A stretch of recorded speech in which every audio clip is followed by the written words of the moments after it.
So our next presentation is on WMP and environmental microbiomes, and we're involved Alice Ortmann, research scientist, Bedford Institute of Oceanography, Fisheries and Oceans, Canada, Susan Prescott, professor at University of Western Australia, and Per Bork, interim director general of the European Molecular Biology Laboratory, EMBL. The floor is yours. Thank you. So I'm actually just up here for 2 seconds to introduce Susan, who was unable to be here. She's maybe online. It's a little early for her. And she has a recorded presentation for you. I want to begin with gratitude for everyone involved in this meeting and this movement.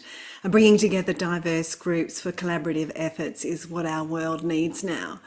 As a paediatrician, immunologist, and professor of planetary health, my work spans the many layers of environment that shape well-being across the lifespan and the deep connections between human health, microbial life, and our broader environments.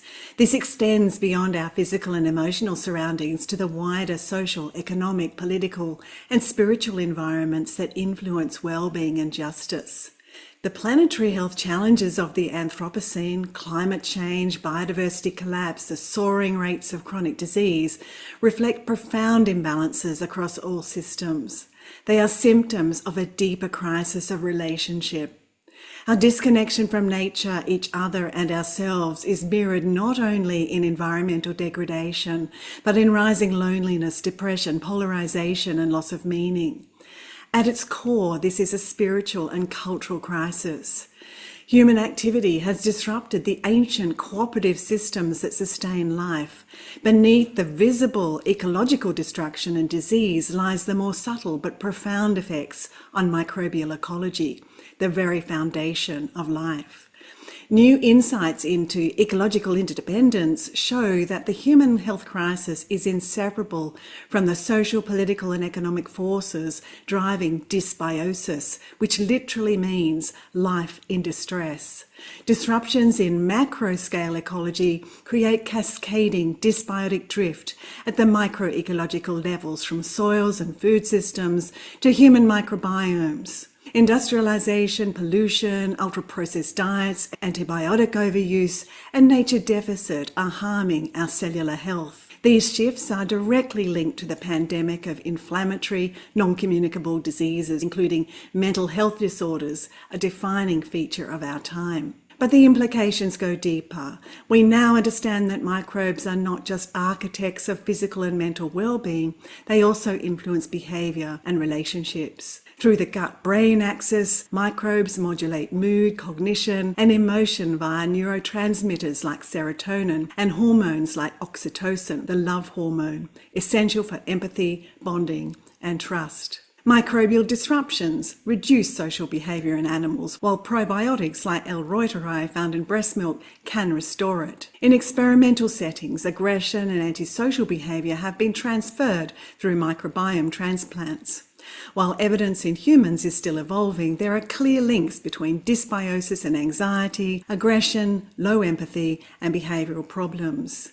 This leads us to ask, how is dysbiotic drift affecting not just individual health, but social cohesion?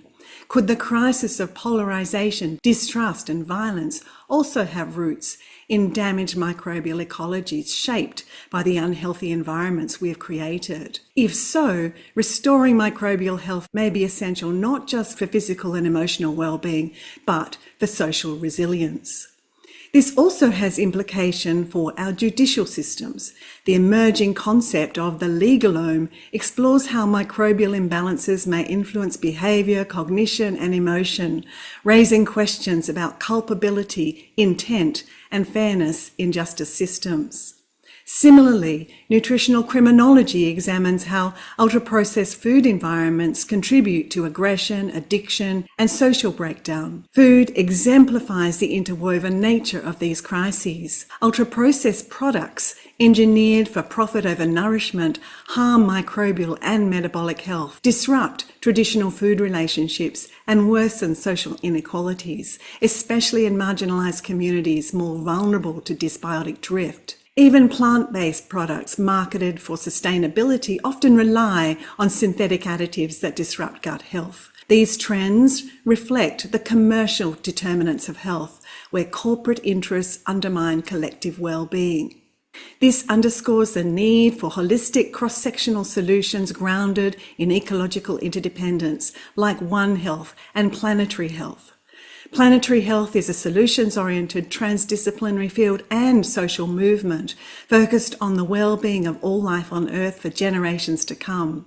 It takes a whole-of-society approach, including the wider social and commercial determinants of health and justice. It also expands concepts of health from well-being to flourishing, which also includes the value of relationships, happiness, purpose, and meaning.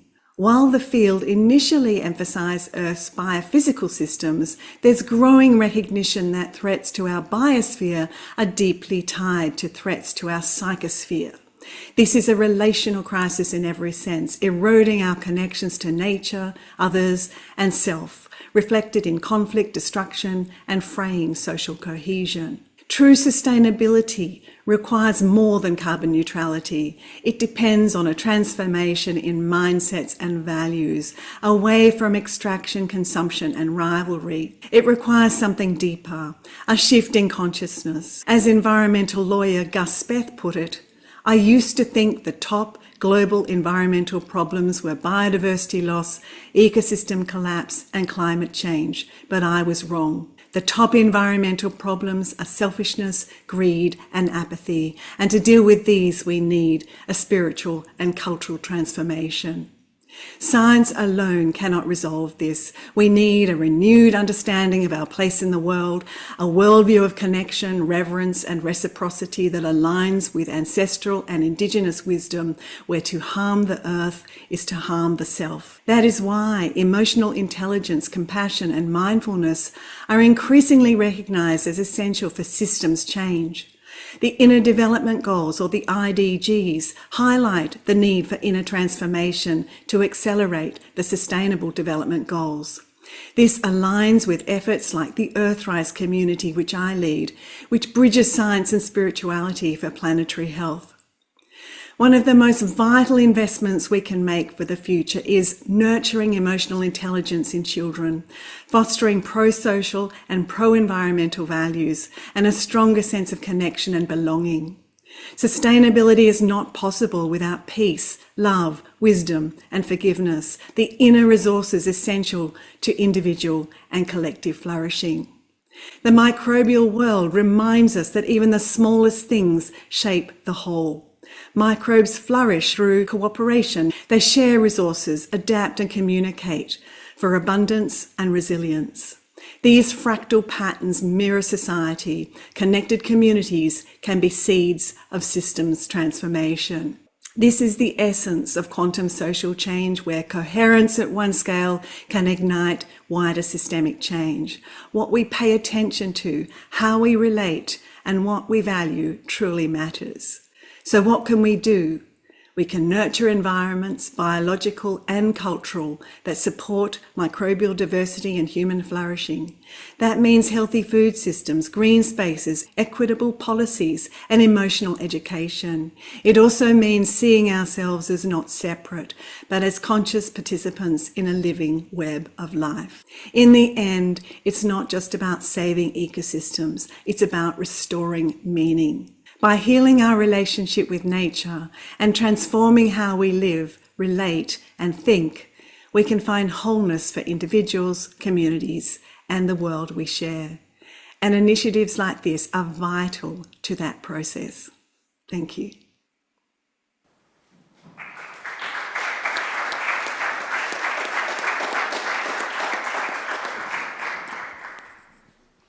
Bork.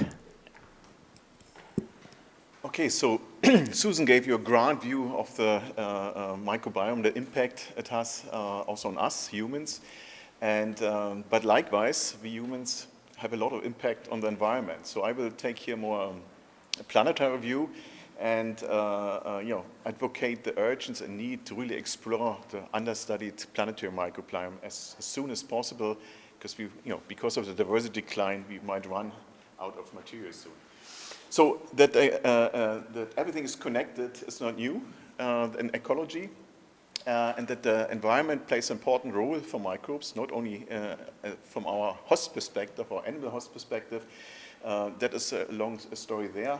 And despite physical boundaries and the fact that the most microbial species have a habitat-specific microbial interconnected, includes almost all the environments of on our planet. So it's really interconnectivity that can be geophysical processes like water columns in the ocean. Ocean didn't come across that often here, but it's 99% of the biosphere.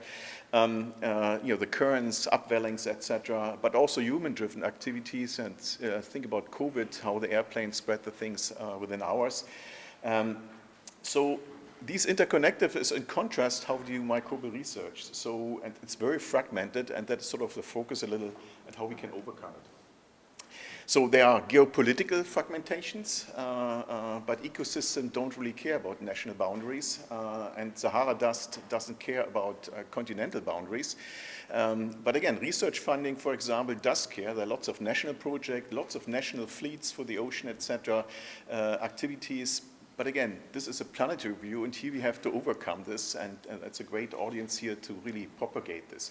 But there are lots of other fragmentations. Okay, I have to be louder. I thought I'm shouting enough. Okay, so there are lots of other fragmentations. Just on the left-hand side, some natural ones, the scale of matter. The focus areas of scientists can be virus, can be whale, so it's a scale here in a biological scale, but also in the abiotic world, studying molecules, studying ecosystems, and the research doesn't really come together that often. There is a planetary space as a big divider. There are research community in terrestrial or in aquatic systems. Hardly any crosstalk is improving. There is a time issue. In biologic time scales, it's nanoseconds, fast reactions to environmental photosynthesis, whatever, to evolution, 4 billion years of times. We start at one or the other, hardly connected. But again, for microbial complete understanding, that needs to come together. And there is an environment again, the driver. So our microbiomes are driven by the environment. And if you look at the middle side here, this is there's tons of factors all interconnected we hardly understand. So again, we human hosts are just a little blob here in the possibilities for a small portion of the planetary microbiome. So, but also the way we do science, it's highly fragmented. Standards are discussed but rarely applied. It's getting better again, but field work, this is going out, and experimental work in the lab is decoupled, but should form a virtuous cycle actually. There's lots of different philosophy concepts in different disciplines, in physics and chemistry and biology. Very different concepts, even the naming is very different. For example, longitudinal data and human, you confuse ecologists because they think very different about longitudinal stuff in terms of time series. And last not least, the information flow is to come together. There are lots of databases out. They are kind of interconnected, but not at a scale what we needed. So how to overcome it? I want to give you a little example how we tried this as an intergovernmental organization, at least in Europe. We have a kind of a mandate to combine the different countries, and we can cross borders. This was just an expedition set up with vehicles on land, accompanied by a research vessel on the coastline. 18 months expeditions are over. We just start the analysis. We expect to take 10 years. About 150 research groups. So it's a big and growing enterprise. And the scientific pillars are the normal ones, certain contribution to climate change, chemical pollution was a big pillar, but also the invisible biodiversity decline, and also antimicrobial resistance, getting mechanism and understanding beyond just looking in and out from human. So it was a multi-scale sample in 22 countries, more than 90 institutions involved, 4 years of working standards that work across biomes. That goes to biomolecular markers, to protocols, etc. And indeed, more than 250 protocols applied to 70,000 samples. And there are more than 200 sub-projects and lots of effort to make it open access and what we call AI ready by the standards. 115 sites only sounds little, but I come into this in a moment. Well selected for pristine and human impact here. But each of the sites had lots of sub-sites, so transects, going inland in the soil, going even to paleocore selectively, so going back in time, but also connecting the microbial world with terrestrial intertidal and subtidal macrotaxa, so selected projects, but also looking at the aerosols. So we even had or have a grant with the European Space Agency to really on ground to check their predictions from space, because this kind of, it's very important from a satellite point of view. Just to give you a glimpse on how complex the thing is, so up to 90 people in parallel in the field, that's not easy to logistically manage. We start with multi-omics, so the classics we all know about, from metacabracoing, etc. Lots of microscopy at different scales and a lot of in situ characterization, so really describing the habitat as good as we can. I just zoom in here into the chemical analysis of chemical pollution, so more than 4,000 individual compounds, partially even with degradation compounds, are studied on each of the sites.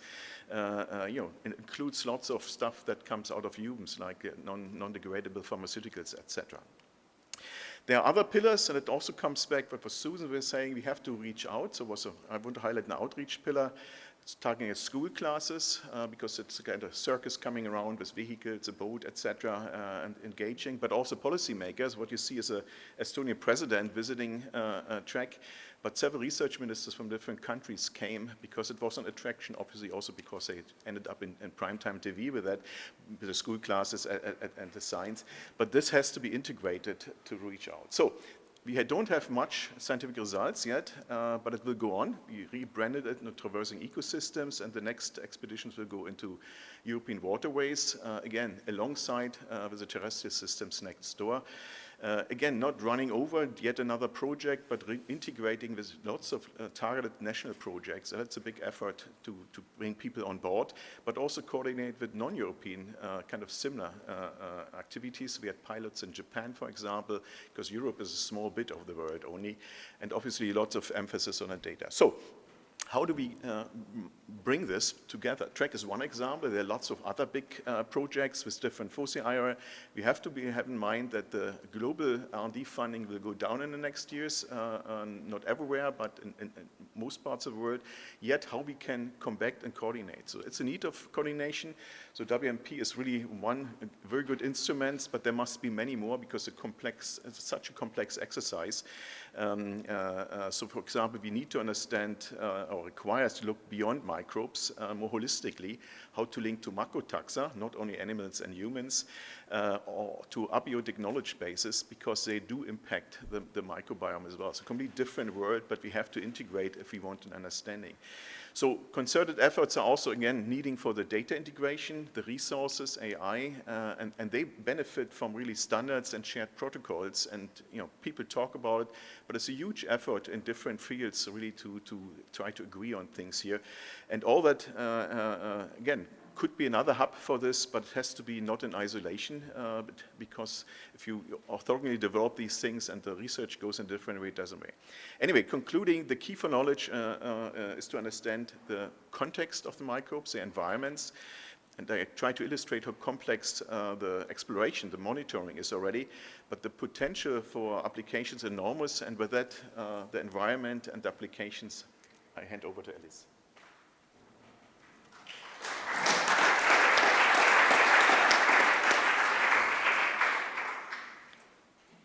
So one of the things that has been alluded to already is that every habitat on Earth is essentially a microbiome in and of itself, and this represents a diversity of species, but within those species we have a massive diversity of genes, and those genes are able to function at high temperatures, low temperatures, high pressures, anything you can imagine, the microbes can survive that. And so this gives us an opportunity to address some global challenges because we have this resource. We can look at pollution and waste management, climate change, food security, and human health. And so we do have a long history of using microbes for discovery. For example, this is a picture of Mushroom Springs, which is where Thermus aquaticus came from, and of course that is the source for Taq polymerase. We continue to do this. So we are developing cultures. Another example is a plant from Antarctica where the rhizomes host a Streptomyces strain that actually has anti-tumor properties, or cyanobacteria with antiviral properties. Unfortunately, we actually are really not good at culturing organisms from the environment, and so what we have is sequencing developments have allowed us to develop some culture-free bioprospecting approaches. This is where we can pull in environmental microbiologists and ecologists who understand the organisms and the environment that they're existing in, have bioinformaticians who can look at this sequence data that we can generate and identify potential targets. We can use molecular biology to actually produce these targets without ever having to grow the organisms. And then we can pull in collaborators from medicine, agriculture, industry, regulators, so that we can understand how to apply these. And so this is good, but we know that most microbially mediated processes are not carried out by a single organism. And so if we take a moment to just imagine you're in a forest and you're surrounded by trees, there's shrubs, there's ferns. Under your feet in the soil, there are an abundance of different fungi, bacteria, viruses, protists, and those are all interacting with each other using metabolites perhaps to communicate, predation, viral infection. All of these things are happening, and this diverse microbiome is supporting the forest that we see. And so how can we harness the power of microbial consortia? And one way that we've done this is we isolate and optimize the process. And an example that we probably are all well aware of is sewage treatment. We have built these artificial environments where a consortia of microbes are treating our sewage. However, this is an expensive cost. Governments have to pay for it because we have to do it. But if we can take some of these processes, and this is just an example from the Billund biorefinery, where they've coupled wastewater treatment to production of biogas, to production of fertilizers, you're able to sell that and offset some of the costs of developing some of these green technologies. We can also manipulate the environment to optimize a process in situ. The example I want to give here is regenerative agricultural techniques. So this is an approach that is focused on sustaining and improving the soil and community health. So this also has a human society aspect to it. And what they're basically doing is taking a diversity of different techniques and hoping to improve soil health and thus crop production. Of course, soil health is linked directly to soil microbiome health. And so one of the ways that we could actually help agriculture improve and understand this regenerative agriculture is by addressing these questions shown in green here. So understanding the space and time impacts of different processes, whether it's using crop cover, whether it's reducing your tillage, reducing your inputs, or actually adding animals into your crop production. Understanding that link between taxonomy and function is definitely something that we need to understand better. Can we use the microbiome to monitor the health of the soil? What is that healthy soil is always a question that we ask. And can we understand under what conditions certain techniques can actually improve things? Because then perhaps we could tailor techniques to farms rather than leaving farmers to sort of figure it out on their own. And finally, a little bit different way of thinking about things is, can we actually protect microbiomes within their habitats? We like to protect fish or trees or something like that, and we focus mainly on protecting that tree and maybe the forest around it, but we don't tend to include microbes in our plans, in our protected species plans. And so as humans, we're also really good at taking ourselves out of the environment. So the final environment I want to talk about is our environment, our homes and our cities, where we spend the majority of our time. But in making them very energy efficient, in making them very comfortable, we've sealed out the fresh air, we've blocked out the sun, and we've made them an excellent environment for ourselves, but also our human-associated microbiome. And so that human-associated microbiome, of course, is where most of our pathogens are going to be. So can we actually think about rewilding our environment, or this microbiome-inspired green infrastructure, where we work with architects and engineers and public health and urban planners to develop a built environment that is more welcoming to those outside environmental microbiomes that we've tried so hard to get rid of. This is going to require a lot of buy-in from people, because we've spent decades telling people that germs are bad and we have to kill them. So trying to change people's mindset into understanding that microbes can actually be good, can be beneficial, and increasing that diversity of our built environment. So looking forward, I think environmental microbiomes represent a lot of opportunity. There's this vast diversity where, here's an example of all these new bacterial groups that have recently been found. There's a massive diversity of viruses in all of these habitats. There's the microeukaryotes. We don't know as much about those organisms. We have sequence for them, but we know nothing about what they're doing. We can use them to develop a bio-based economy where we can use their genes in a sustainable way to produce and achieve goals. But we can nurture the microbes in their environment and develop management plans to support these microbes to support a healthy environment. And so this is going to require us to think very broadly, collaborate very widely, and overcome fragmentation. So our collaborations, this is an excellent start. We're pulling all different microbiome researchers together, but we need to look across other disciplines. We need to look to the social sciences. We need to support this open and accessible data. We need to respect indigenous rights and ownership, and we need to work towards equitable use of this data. And we need to advocate for microbiome literacy through collaborations with the arts. And I think Susan, at the beginning, showed us an excellent way that you can do that and really speak to people in a common language. And so with that, thank you.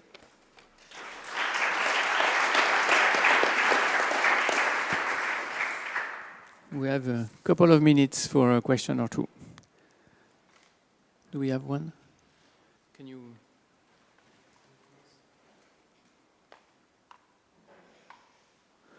So we have a question online. To Susan, maybe, how can we as researchers continue to use the term dysbiosis when there are not defined thresholds or accepted standards definitions? Okay, it's a detailed question. I don't know if Susan's online. Can you address that? We're both environmental microbiologists who don't use the term.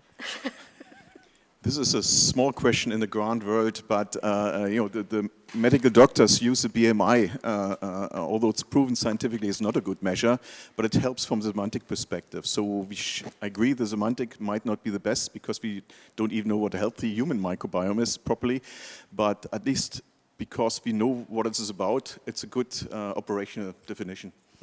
Okay, and I'll try a broader one, maybe. You show the track program, and it shows how you can actually span a large fraction of many environments, 115 some sites. And with respect to what we have seen for humans, where we have studied already tens of thousands of humans, we have the feeling that we could start working on designing an observatory for the human population, looking for the perspective of evolution over time. This also relates to what we could do or want to do for the climate. Would you say that when you go for environmental sampling like that, at some point, you can envision a similar observatory, selecting sites that are mostly relevant or most relevant and analyzing them over time? Well, that does exist already for many years, so-called LTERs, long-term ecological research sites in a way. But they start, because they started so long time ago, there were at the beginning no molecular measures. And I think we have the power now of the molecular techniques to be highly quantifiable. And now we have to link into those, expand them, and again, evolve the standards towards the modern technologies that are available. And yeah, there's a network already worldwide, but again, we have to upgrade them in a way together. So it's and it costs money as usual, but so we have to be selective, and that needs to be coordinated. Okay, thank you very much. I think we'll move on. Thank you again very much for the presentation.